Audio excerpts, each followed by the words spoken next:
Buenas noches y bienvenidos a todos.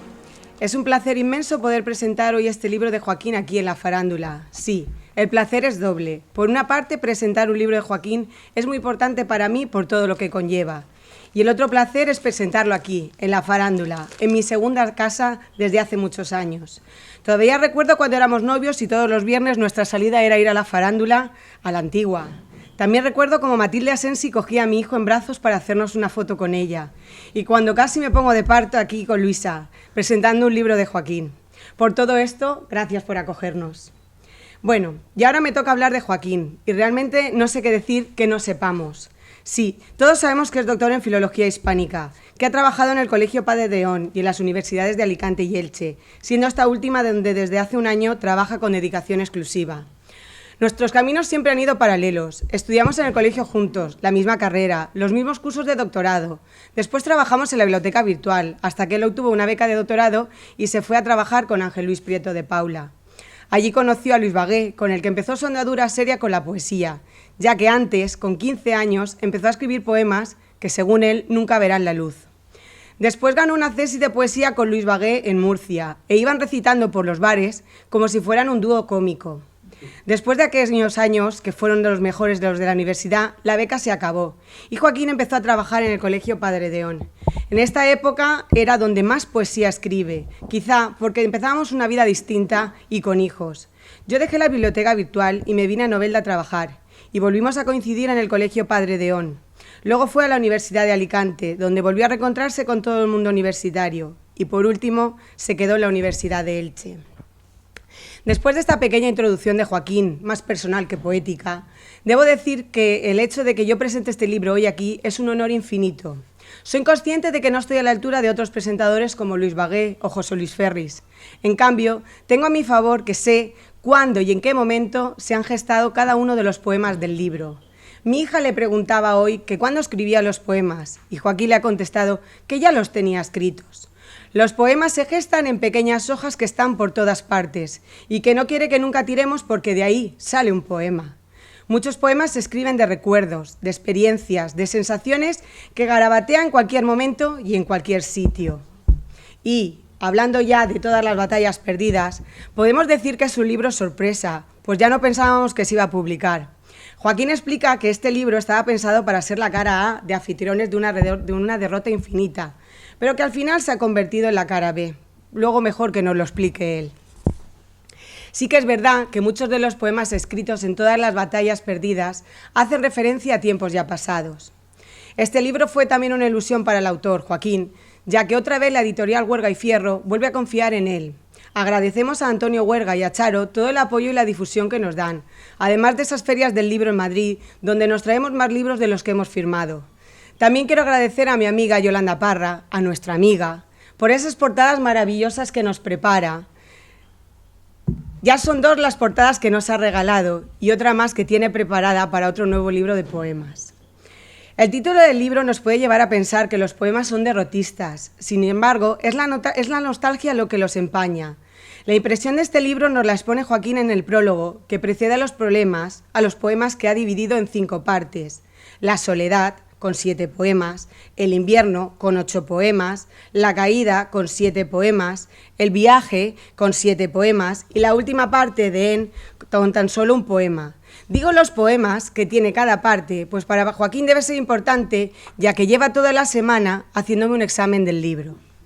Voy a hablaros de aquellos poemas que más me llaman a mí la atención de cada parte.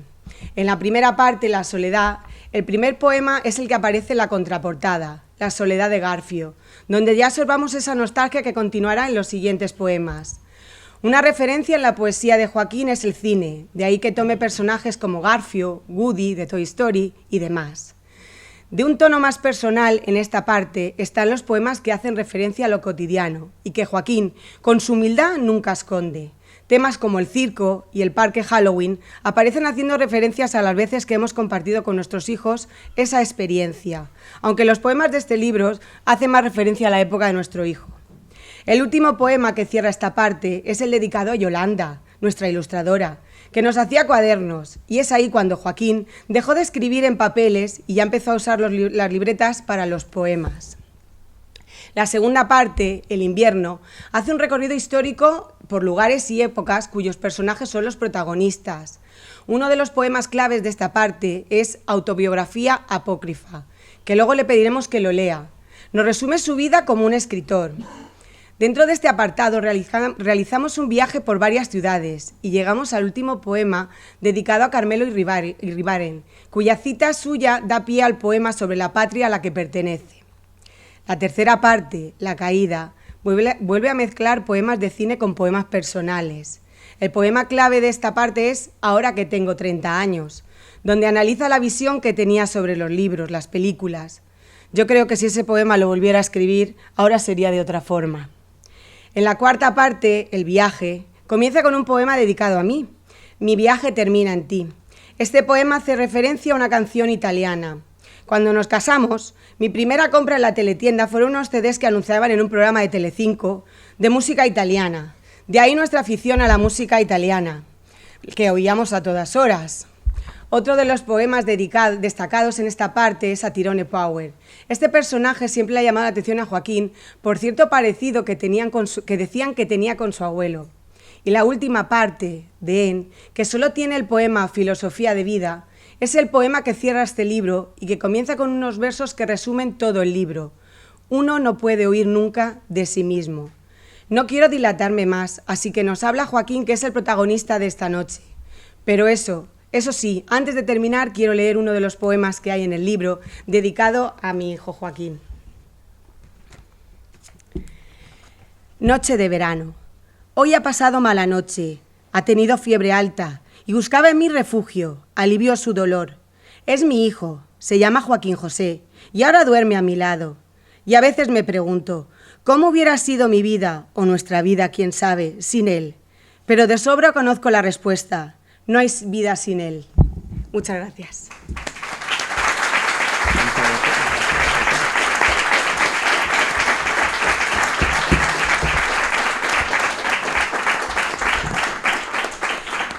Otra cosa que quiero decir, no he hablado de los poemas de cine porque yo creo que la persona más importante para hablar de los poemas de cine no soy yo, que no entiendo nada, sino Joaquín. Muchas gracias, Marisa, por la presentación.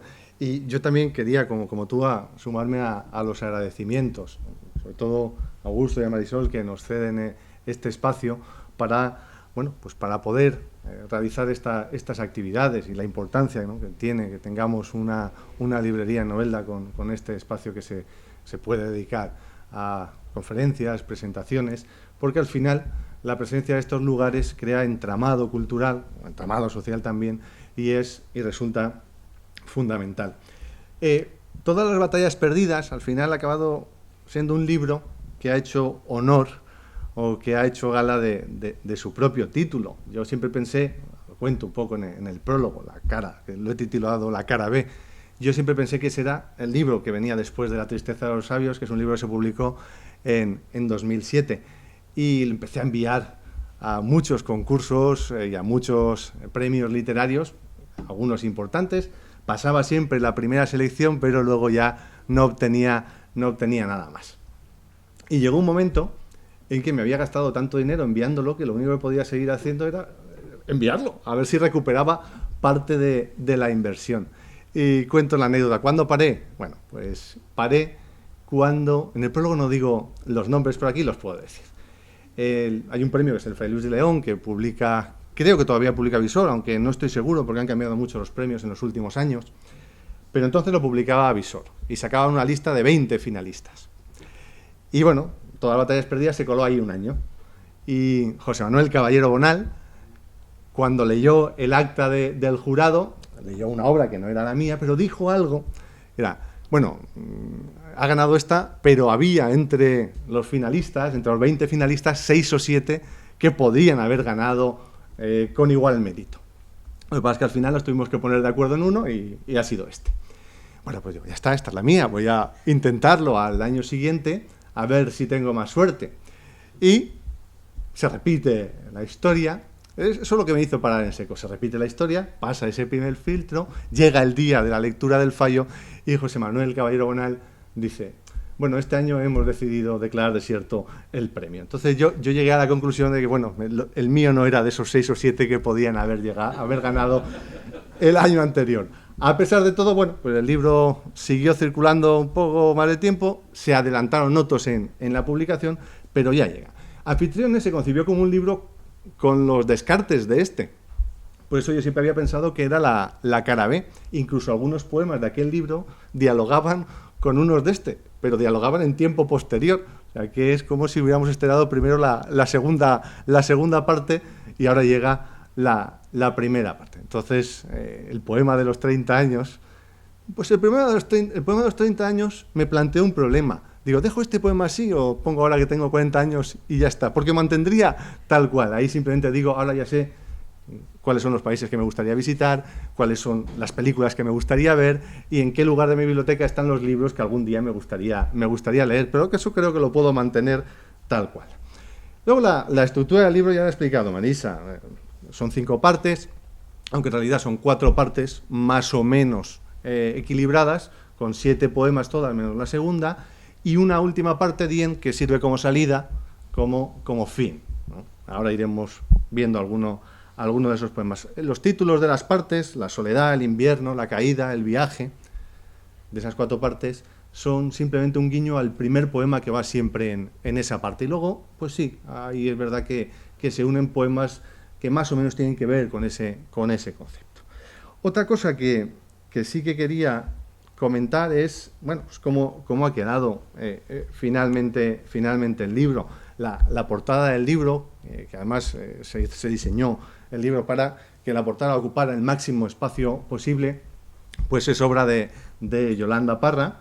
Además, Anfitriones de una derrota infinita era un collage previo al libro sobre un poema, recortes de vida de ese mismo libro, pero aquí ella tenía el libro cuando no se había publicado y diseñó esta magnífica portada que yo creo que va a tener más vida que el libro, ¿no? La gente lo que me dice es una portada magnífica. Está por ahí el original, lo teníamos aquí, lo que pasa es que deslumbraba y tapaba, pero está ahí. Voy a levantar un momento, no sé.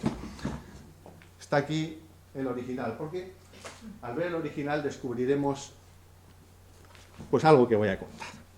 Es un collage y como collage tiene, no sé si sí, porque me imagino que se verá el destello, el brillo, tiene 2 círculos que no están en mate, que están en brillo, y entonces a la hora de escanearlos se quemaba y salía absolutamente negro. Entonces tuvimos que recurrir a Vicente Albero para que hiciera una serie de fotografías y las compusiera para poder reproducirlo. Y eso sin saber cómo iba a quedar después en impresión. Luego en la impresión ha quedado bastante bien. No hace el brillo porque no tiene ese papel de la edición, pero ha quedado bastante bien. Bueno, y ya aprovechando que Vicente nos hizo ese favor, pero aproveché yo que me hiciera alguna foto más presentable de las que suelo poner, porque a veces pongo la de la orla del colegio, a veces pongo alguna que me han hecho en alguna comida familiar, y bueno, pues esta era una foto más digna y más presentable que me hizo Vicente Albero. Bueno, y pasamos, he preparado, aquí está solamente la portada, y he preparado 2 itinerarios de lectura.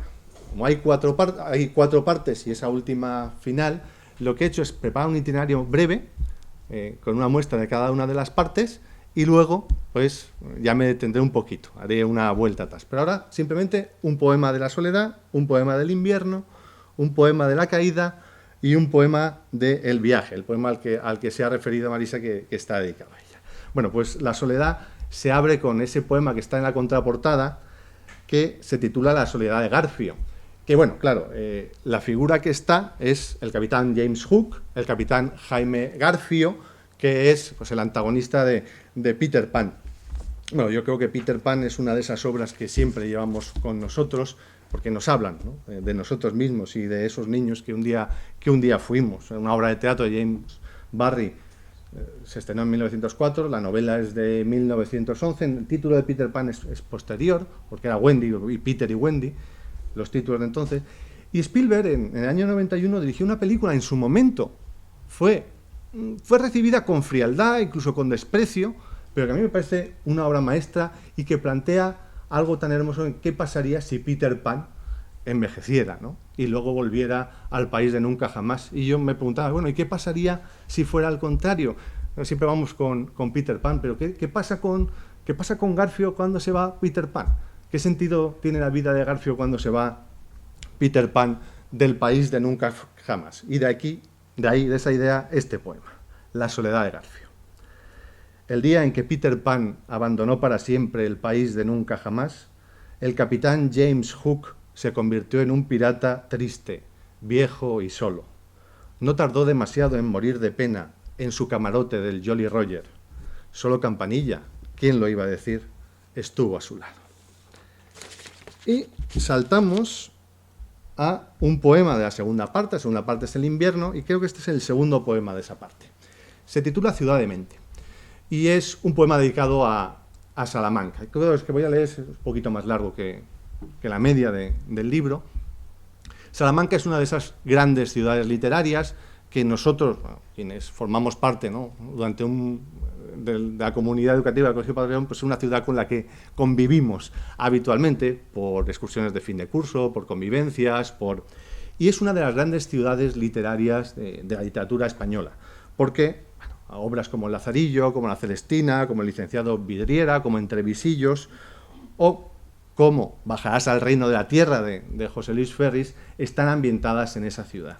Pero Ángel Luis Prieto de Paula, que es quien me dirigió a mí la tesis, me decía, pero la mejor novela sobre Salamanca es El cuarzo rojo de Salamanca, de Luciano G. Ejido. Y efectivamente, El cuarzo rojo de Salamanca habla de la Salamanca en tiempos de la invasión de los franceses, que cambiaron absolutamente esa ciudad. Entonces, el poema lo escribo a partir de una serie de datos que saco de esa novela. Tiene una cita inicial de Juan Luis Panero, que dice así: no lejos de allí, a unos 200 kilómetros, cerca de Ciudad Rodrigo, Wellington, cuya espalda protege Portugal y la flota inglesa que navega el Atlántico, espera una batalla. Hubo ahí, efectivamente, un encuentro que no se terminó de producir entre Napoleón y Wellington, que luego, bastantes años después, pues, se materializaría en la batalla de Waterloo. Y el poema Ciudad de Mente dice así: el rey José se despide para siempre de una ciudad extraña, vacía, llena de monumentos y de la ruina de su guerra. Lleva 3 días en el lugar y no ha conocido a ningún salmantino. Todos estamos muertos, dijo alguien. Para animar al monarca en el día de su partida, un joven oficial francés soltó a todos los locos de la casa de dementes para que se pasearan por las calles desiertas. Vagaron a sus anchas por las orillas del Tormes y desconcertaron al pequeño Bonaparte con sus miradas perdidas y sus gestos obscenos. Cuando la comitiva regia cruzó el puente romano, los cascos de los caballos franceses llevaban consigo la tierra que fueron los monasterios de San Vicente, San Cayetano, San Agustín, La Merced, La Penitencia y San Francisco.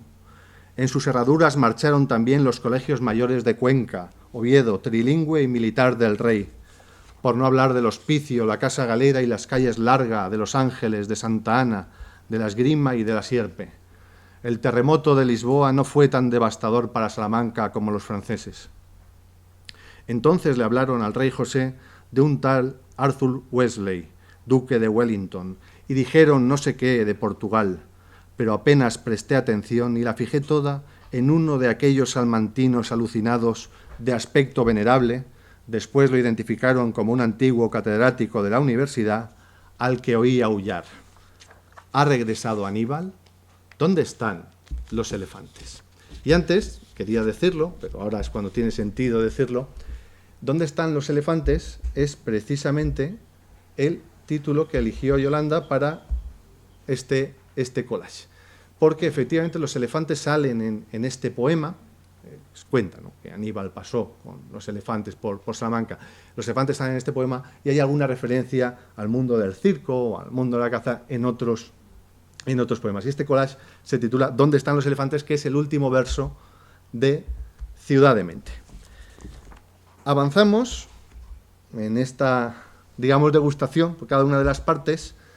La Caída tiene un poema que se llama Esquirlas y que se basa en una película de James Ivory, el director de Una habitación con vistas o Regreso a Hogwarts, que es Lo que queda del día, basada a su vez en la novela del premio Nobel Kazuo Ishiguro, Los restos del día. Ahí está el cartel de la película, la novela, un par de fotogramas, dos actores en estado de gracia, que es Anthony Hopkins y Emma Thompson, en Miss Kenton, y luego el criado Stevens. Esquirlas habla de eso y de ese periodo de entreguerras, porque no es lo que queda del día, es una historia de criados, pero el trasfondo es una conferencia política exterior, política internacional, que intenta frenar, lo que luego va a ocurrir, que es la Segunda Guerra Mundial. Intenta hacer una aproximación entre los ingleses y los alemanes que es imposible. Y Ribbentrop, el ministro de Asuntos Exteriores nazis, estaba en ese lugar. El poema dice así: el día agoniza en Darlington Hall, mientras Stevens, el mayordomo, recuerda los días de esplendor de la casa, banquetes para 50 comensales, cacerías los domingos por la mañana, grandes debates políticos en el salón y la conferencia de 1924. Han pasado más de 30 años, pero no ha volado de su memoria ninguno de los nombres: Monsieur Dupont, Sir David Cardinal y su hijo, Lord Reginald, Mr. Lewis, el senador americano, Lord Halifax, el embajador Ribbentrop. Fue entonces cuando llegó la nueva ama de llaves, Miss Kenton. Sí, aquellos fueron tiempos mejores. Sobre la mano de Stevens, el reloj deja morir los últimos minutos del día. No tenía queja del actual propietario de Darlington Hall, Mr. Faraday, pero tampoco podía abandonar la idea de que había dejado de servir a los dioses. Y el último poema de este primer itinerario es ese poema que está dedicado a Marisa y que, bueno, yo siempre he creído que los cantautores italianos hay poesía a montones, que hay en las letras versos magníficos. Y daba igual, sonaban casi, o sea, suenan muy bien en italiano, pero traducidos con acento italiano suenan igual de bien o mejor. Por cierto, bueno, aquí he puesto algunos. He puesto a Drupi, a Giampiero Anelli, Drupi, porque Mi viaje termina en ti es un verso suyo, directamente. Y bueno, también he puesto a Sandro Jacobe, a Baglioni, a Umberto Tozzi, a Nicola Di Bari. Por cierto, Sandro Jacobe y Nicola Di Bari van al Gran Teatro de Elche, uno en octubre y el otro en noviembre. O sea que son músicos en activo a los que todavía podemos escuchar. Y habla, a veces lo hago, es un poema que habla de un libro de poemas que me gustaría escribir, aunque no está escrito. A veces hago eso, o hablo de poemas que todavía no existen o que van a existir o que ya existían, o hablo de un proyecto, por de ahí el título de proyecto poético, Mi viaje termina en ti, que insisto, es un verso de Drupi. Mi viaje termina en ti es el verso de una canción de Giampiero Anelli y Drupi. Mi viaje termina en ti es un libro de poemas de amor, en recuerdo de aquellas canciones italianas que todavía no existen. Yo no podía inventarme una mujer como tú, y esto es también de una canción. El pasado enero compré un Moleskine. De momento está vacío, pero algún día, y no es broma, pienso dedicarte ese viaje. Y volvemos al principio para hacer una segunda batida. Me viene bien con el tema de este poema. El tigre de Corbett. El tigre de Corbett es un ejemplar de tigre que se cazó, devorador de hombres. Yo no voy a hablar del tigre de Corbett en el poema, sino de esta película, Los demonios de la noche. Los demonios de la noche, una película del 96, cuyo guion es de William Goldman, y que se basa en las memorias de un coronel de ingenieros, John Henry Patterson, que tuvo que hacer ferrocarril a través de África y se enfrentó con el problema que había 2 leones, están ahí porque están expuestos en el Museo Field de Historia Natural de Chicago, o sea que se pueden ir a ver. Tuvo que cazar a 2 leones porque se comían a los trabajadores del ferrocarril. En la película se inventan un personaje que es, ¿cómo se llama? Charles Remington o algo así, ahora sale el nombre, pero se lo inventan. Es Michael Douglas, un cazador experimentado que va a ayudarle. En la historia real no existe el cazador y el coronel de ingenieros, solamente el coronel de ingenieros, el que tiende trampas a esos leones, consigue cazar a uno primero y después al otro. La película va un poco por su camino, pero yo me planteaba la historia de ese personaje, de ese cazador, y de ahí este poema, El tigre de Corbett. Los leones se llamaban Fantasma y Oscuridad, o Sombra y Oscuridad, que es el título original de la película. Los demonios de la noche, a veces esas traducciones que tenemos extrañas, ¿no? Siempre cazaba solo, iba a pie y no tenía más compañía que la de su rifle. Nunca había cazado por placer, solo por oficio y por costumbre. El ritual permanecía inalterado. Rastreaba la presa en la espesura durante días y noches, la acechaba con los masáis y al final le daba muerte. Pero ahora era distinto. Lo habían llamado de Tsabó, el lugar de la matanza, donde 2 devoradores de hombres, 2 leones, fantasma y oscuridad, habían ahuyentado a los trabajadores del ferrocarril.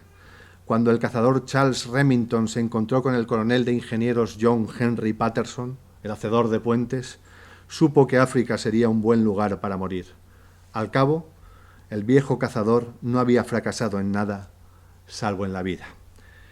Ese último verso, el de no haber fracasado en nada, salvo en la vida, es un guiño a Luis Rosales. Dice que no he fracasado en nada, salvo en lo que yo más quería. Es el final de uno de sus poemas. Y antes hacía alusión, Marisa, al libro blanco, a esos libros que nos encuadernaba Yolanda cuando se dedicaba a la encuadernación, y lo he traído. El libro blanco, esta es una foto de mi Instagram. El verano pasado acabé el libro blanco, y el libro blanco es este. Ahora ya tengo un segundo libro blanco, que está bastante avanzado, pero tardé como 10 años en completar. No, 10 no. Sí, ahora sacamos las fechas, porque está aquí.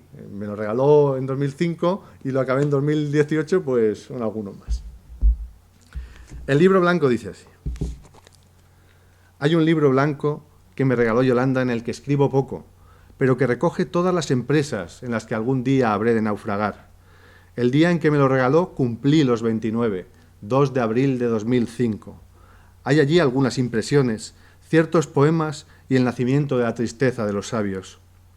Hay también muchos fracasos, todas las batallas perdidas y pequeñas alegrías comunes. Hay casi 500 días de mi vida y se leen tan rápido. Y el siguiente viene bien en el contexto en el que estamos. Se titula Angeli del Fango, es de la segunda parte. En noviembre de 1966, Florencia se inundó, unas lluvias torrenciales hicieron que el Arno, que es el río que pasa por Florencia, se desbordara. Y voy a leer el poema y luego vemos algunas imágenes, pero he ido recopilando algunas de esas imágenes, las fotografías de Florencia inundada, que fue un desastre de patrimonio, para el patrimonio, pero las imágenes tienen la belleza, ¿no?, que dejan pues esa fuerza de la naturaleza a veces cuando arrasa lo que construye el ser humano. Y generó un episodio que es esos Angeli del Fango. Su historia la cuento en este poema. Angeli del Fango. La noche del 3 al 4 de noviembre de 1966 comenzó a llover copiosamente sobre Florencia. En pocas horas, el Arno se desbordó e inundó la ciudad de barro, lodo y cieno. En el Duomo, el agua alcanzó una altura de 6 metros.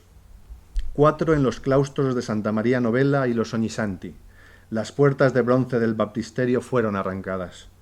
La riada dañó, según la UNESCO, más de 1000 obras de arte, 321 tablas, 413 lienzos, 11 ciclos de frescos, 70 frescos independientes, 14 grupos escultóricos, 144 esculturas, sin contar los libros raros de la Biblioteca Nacional, 700.000, ubicada en la ribera del río. Cientos de estudiantes acudieron de todos los lugares del mundo en auxilio de Florencia. Pasaban los días sumergidos en aguas pútridas, a la luz de las velas, rescatando los fondos de la maltrecha biblioteca, engullida por el aluvión virulento del Arno. Para la ciudad, aquellos jóvenes de entonces representaban la esperanza. La historia les ha dado un nombre que hoy repetiré de nuevo: Ángeles del Barro. Y el Arno, el Batisterio, Piazza della Signoria,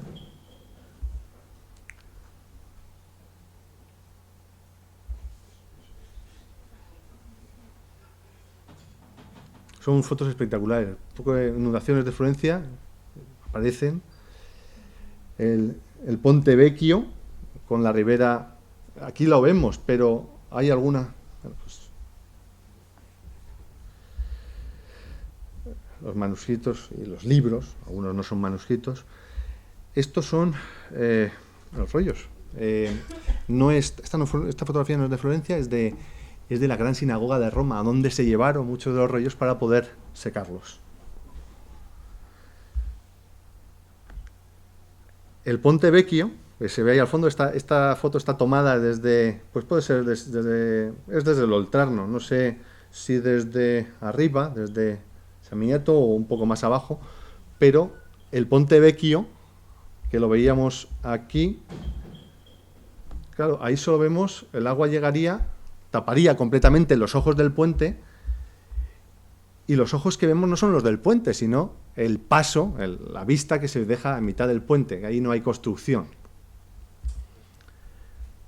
Otra imagen de esa Florencia, y llegamos, aquí son dos poemas: Poema Perdido y Estrella Sur. Poema Perdido es un poema que habla del poema siguiente, que es Estrella Sur. Es un poema basado en la película El Sur, de Víctor Erice, que se basa a su vez en la novela de Laída García Morales, aunque la película es del 83 y la novela se publica después. Lo que pasa es que en ese momento Laída García Morales y Víctor Erice estaban casados, y entonces Víctor Erice tuvo acceso a la novela antes de que se publicara. La película, de todas maneras, solo adapta la primera parte de la novela. Luego es una historia, ¿no? Dentro de la propia historia del cine español, las desavenencias entre Víctor Erice y Elías Querejeta. Víctor Erice quería acabar la película con ese viaje al sur. Había una segunda parte de la película, una segunda parte de metraje, y Elías Querejeta, como productor, el dueño de la película, la montó para estrenar sin esa segunda parte. Y luego, bueno, encontramos a un actor, era muy común en el cine de aquellos años, Homero Antonutti, al que creo que el cine español no ha sido generoso, el cine español, con Homero Antonutti, aunque era un actor fundamental en el cine de, bueno, pues en el cine de Olea, en el cine de Erice, en el cine de Saura. Y esta imagen del baile de la comunión. Leo Poema Perdido y luego El Sur. Hoy he perdido un poema. Recuerdo haberlo escrito hace algunos meses, tras ver una película que me emocionó, lo que cada vez ocurre menos. Era un buen poema. Hablaba del sur, de la vida, de la muerte, de la juventud, de lo que perdemos. No sé, quizás fuera este el poema que hubiera querido escribir, y aquel otro un falso recuerdo de esos que inventamos para tener un refugio, un paraíso, para ser felices. Y el poema en cuestión es Estrella Sur. Estrella es el nombre de la protagonista, que aquí no es la actriz, que es Itziar Boyain, la que hace de Estrella en la adolescencia. Y bueno, entonces, en realidad es un monólogo donde habla Estrella en primera persona. Al leerlo yo, pues lo identificaríamos enseguida con un niño, con un adolescente, pero es una niña, una adolescente, en concreto Estrella, donde habla de su padre. Estrella Sur. Mi padre fue siempre un hombre triste, pero nunca tanto como aquellas tardes en que se refugiaba en el cine Arcadia y veía todas las películas de Dolores Ríos, a quien él amó como Laura antes de la guerra, en otra tierra, en otro tiempo. Cuando lo dejé solo en el comedor del gran hotel, sonaban los pasodobles de una boda en el salón contiguo. Tenía clase de francés, la primera de la tarde, y me marché de allí. En sus ojos, vistos por vez última, contemplé todo su pasado y descubrí el brillo de la felicidad perdida, la tristeza perpetua de quien no se conforma, la añoranza secreta del sur. Y Marisa hacía alusión antes a un poema que titulo La muerte de Tyrone Power. Claro, Salomón y la reina de Saba a lo mejor es una película que recordamos, pero no la recordaremos con Tyrone Power. ¿Por qué no la recordamos con Tyrone Power? Porque murió rodando esa película. Quien finalmente hizo del papel de Salomón no fue Tyrone Power, o Tyrone Power, como es, sino Jules Briner. Pero Tyrone Power, al que efectivamente es verdad que mi abuelo siempre contaba, dice, no, decían que me parecía a Tyrone Power. Y he traído una foto en la que sí, hay cierto parecido. Él incluso contaba una anécdota cuando era concejal de fiesta aquí en Novelda, que tuvo que ir a Madrid a contratar por alguna actuación y entró en un despacho y la persona que la atendía, que era un representante de artistas, pues se quedó un poco sobrecogido porque era el representante en España de Tyrone Power. Una persona había tratado con él. Y bueno, Tyrone Power aquí lo vemos en fotos de promoción, el cartel de la película, salen los títulos de crédito, Jules Briner, pero ahí tenemos a Tyrone Power vestido como Salomón, y ahí lo tenemos como con la reina de Saba, con Gina Lollobrigida. Y el poema dice así. El poema habla precisamente de la muerte de Tyrone Power. Era Salomón cuando le sobrevino el infarto y se batía en duelo con su hermano Adonijah, interpretado por George Sanders. Siempre decían que mi abuelo se parecía a Tyrone Power, que murió joven, Tyrone, no mi abuelo, a los 44 años, el 15 de noviembre de 1958, un frío día de invierno en uno de los patios del Escorial. Cuando cayó al suelo bajo la atenta mirada de la reina de Saba, todavía era Salomón y aquel decorado el templo de Jerusalén. Solo cuando le quitaron las ropas y lo afeitaron, pudieron contemplar el cadáver de Tyrone Power, a quien los aficionados todavía reconocen de lejos en algunas escenas de su última película, Salomón y la reina de Saba. Efectivamente, en las escenas lejanas es Tyrone Power. Solo se rodó solo se volvió a rodar lo que era inevitable, que eran pues los planos medios y los planos más cortos. Pero en las tomas generales el que hace de Salomón sigue siendo Tyrone Power. Y bueno, eso explica también que le pusieran pelo a Jules Briner, cuando no es un actor al que recordemos precisamente por eso. Y voy llegando al final. La epístola moral de Salieri. La epístola moral es un género muy habitual en la poesía española del siglo de oro. Incluso hay una, que es la epístola moral a Fabio, que durante muchos años se consideró anónima e incluso se llegó a atribuir a todos los poetas importantes del siglo de oro. En el siglo de oro español hay poetas muy, muy importantes, muy buenos. Ahora, recordamos a los más brillantes, recordamos a Lope, a Quevedo, a Góngora, pero está el capitán Fernández de Andrada, están los Argensola, está Francisco de Aldana. Y bueno, al final se ha atribuido esta obra a Andrés Fernández de Andrada, al capitán Andrés Fernández de Andrada, que tiene esta obra, son 200 versos en tercetos encadenados y poco más. Bueno, pues jugando con esa tradición de la epístola moral y con la historia de Amadeus, la historia del conflicto, la rivalidad entre Salieri y Mozart, que es una obra de teatro de Peter Shaffer que se basa a su vez en un relato de Pushkin, que es la primera vez donde aparece, y que efectivamente es una licencia poética más que un episodio histórico real. Bueno, pero basándome en eso, yo le dediqué un poema a Louis Baguet, la epístola moral de Salieri. Yo siempre he dicho que es muy duro pues dedicarse a cosas artísticas y descubrir un día que no es Mozart. Pero eso nos pasa a todos en algún momento dado. Pero hay un día que es más duro. Es el día en que descubres que no solo no eres Mozart, es que tampoco eres Salieri. Salieri, músico virtuoso, no a nivel de Mozart, pero un músico muy, muy, muy virtuoso. En lo que se plantea en la película es el único que es capaz de ver que Mozart es un genio es Salieri. Pero bueno, uno llega un día en que descubre que tampoco es Salieri. Pero yo me imaginé que era Salieri y que Louis Baguet era Mozart. Yo creo que no soy Salieri, pero creo que Louis Baguet se parece bastante a Mozart. Tiene el poema Epístola Moral de Salieri, tiene una cita inicial de Raúl V que voy a leer ahora. Yo, Luis Bagué para mí ha sido uno de los... La vida a veces da regalos o permite lujos, pues la amistad con Luis Bagué y también su labor de mentor o de maestro, pues yo creo que ha sido uno de esos lujos que la vida me ha brindado. De hecho, lo digo medio en broma, pero creo que va a ser verdad. Yo estoy tranquilo en esto de la poesía porque he escrito un libro, o he coescrito un libro con Luis Bagué, que es Babilonia Mon Amour, y luego una plaquette, que es más pequeñita, y ya que se moleste él en pasar a la historia de la literatura, ya me conformo con la nota al pie de página que diga, bueno, este libro lo escribió con Joaquín Juan Penada.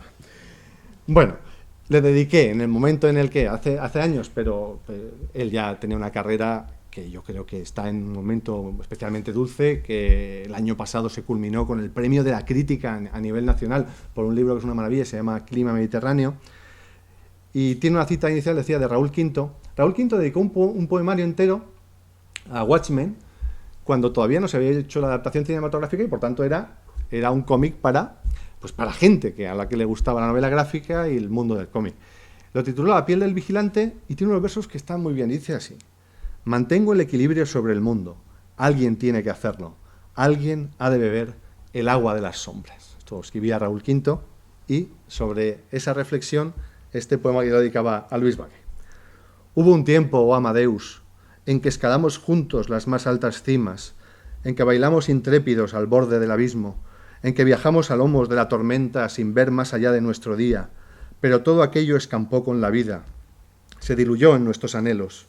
A veces no me resigno a haber perdido ya todo cuanto ansié entonces, y sueño y lucho, pero lo único que me queda es el sueño ajeno, el trabajo de otros, el consuelo tardío, la ilusión dormida, la esperanza ausente y mis mejores deseos en bandeja de plata. Y en esta imagen de una biblioteca, es una biblioteca italiana, el penúltimo de los poemas que voy a leer, el último libro. A mí siempre me ha preocupado, ¿no? Los libros que compramos y que no vamos a tener tiempo de leer, los libros que vamos a dejar, quién los va a leer, era el motivo central de La tristeza de los sabios. Y este se basa en una anécdota real. El poema está dedicado a don Jesús Jaén Haro, pediatra que murió ya hace unos cuantos años. Por cierto, este verano también desapareció otro de los pediatras de referencia, de Novelda, don Marino Molina. Pues don Jesús Jaén, cuando ya se había jubilado, no sé si José Luis lo recordará, porque debía ser aquello. Don Jesús Jaén, cuando se jubiló, iba a la biblioteca, a la Casa de la Cultura, a sacar libros y se los llevaba a casa. Y a lo mejor a la semana o a las 2 semanas venía y los devolvía. Era la época en que Marisa y yo estábamos estudiando la carrera, entonces los viernes por la tarde, que es cuando solía ir, estábamos allí. Y una de esas veces nos enteramos que don Jesús había fallecido. Y preguntamos, ¿qué habrá pasado? ¿Tendría algún libro de la biblioteca? ¿No? Y al cabo de un tiempo, de unas semanas, no sabría especificar cuántas ni estábamos allí, y vino la hija de don Jesús a devolver el libro. Yo siempre me imaginé, digo, ¿qué habrá explicado? ¿Cómo? No sé si era José Luis el que estaba en ese momento, ¿quién? No recuerdo, pero yo siempre me imaginé las palabras de su hija. Digo, mire, es que mi padre venía aquí todas las semanas, ha fallecido hace un mes o hace unas semanas, y tenía este libro de la biblioteca, vengo a devolverlo. A mí esa imagen me parecía hermosa, pero también me parecía hermosa la imagen de, bueno, pues ese es el último libro que estaba leyendo don Jesús. ¿Cuál será el último libro que leamos nosotros? Y bueno, este poema, el último libro, tiene una cita de Caballero Bonal, a quien ya ven que no le guardo ningún rencor, a pesar de no haberme dado el premio Fray Luis de León. Tiene una cita estupenda que dice así: triste ornato carnal, tiempo de los venenos, otra vez soy mi propio contendiente y he leído todos los libros, que es a su vez una reescritura, creo que de Mallarmé, el concepto de haber leído todos los libros. Y dice así, es un poema breve: recorro con la mirada los estantes de mi antigua biblioteca y me pregunto, ¿cuál será el elegido? ¿Qué libro no acabaré de leer jamás? Y él espera, agazapado, paciente, el momento en que sus páginas me verán morir. Y un último poema para terminar, es el poema que compone esa parte, The End, y habla de filosofía de vida. Raíces Profundas, bueno, Raíces Profundas es una de las películas que más le gustaba a mi padre. Es una película que nosotros teníamos grabada en Betamax, y que a mí siempre me extrañó mucho el título. Tardé mucho en verla porque el título Raíces Profundas me resultaba extraño. Yo no imaginaba que detrás de ese título, Raíces Profundas, se escondía uno de los grandes westerns, una de las películas de vaqueros más hermosas que ha dado la historia del cine, ¿no? Una película de George Stevens del año 53, con Alan Ladd como Shane, ¿no? Y luego con Van Heflin, con Brandon de Wilde, con Jack Palance haciendo de pistolero, y he puesto pues algunas de las imágenes.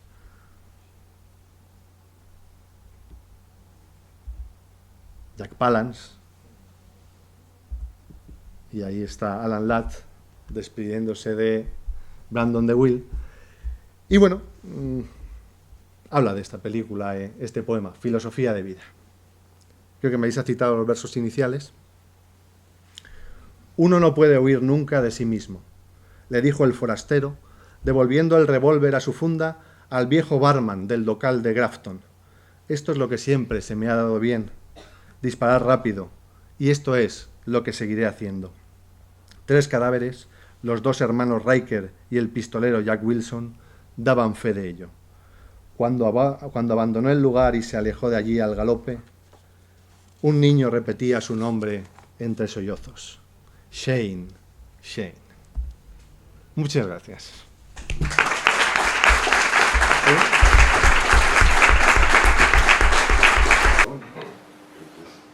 ¿Y alguna vez dejas que, parte de ese ejercicio de imaginación que haces de meterte en la película, dejas que se filtre algo del momento en que la viste? Quiero decirte, la época en que la viste, porque no, o sea, cambian las películas, bueno, cambiamos nosotros y cambian las películas cuando cambiamos. Sí, lo de nosotros viendo la película, de que fuimos a